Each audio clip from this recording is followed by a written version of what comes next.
kui ka sina pead lahingud hetkel lehetäidega, siis Pikatimehel on sulle relvad.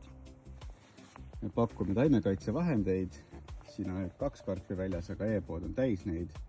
Ja siis on nüüd hea aku pealt töötav taimekaitsevahendi prits.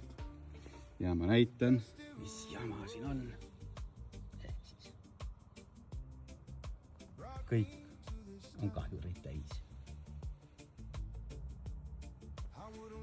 No. Ja mis ma nendest arvan?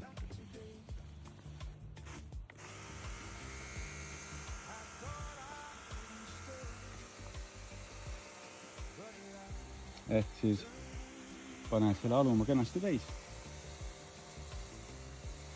Vahetan 2 korda nuppu. Paneb ta siis nii-öelda selle nagu automaatpiloodi peale.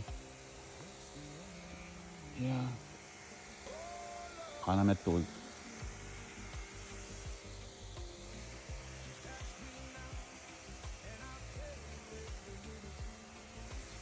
No, väga lahe.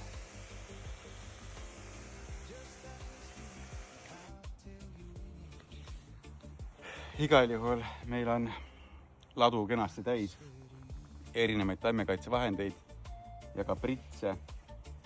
Taaskord siis räägin, et ei jõua ära kiita seda asjalikku abimeest, mis on mul pikalt olnud. Aku pealt töötav mürgikaitse või mürgiprits või siis taimekaitsevahendi prits.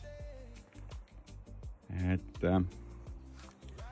tellige endale ka, kui teil ei ole või kui teil on olemas keegi tuttav aiapidaja, kes ikka veel paneb käsitsi pumbaga, siis on olemas nii 2, 5 ja 12 liitriseid pritse meil ja ühed lausa on isegi meil rendis.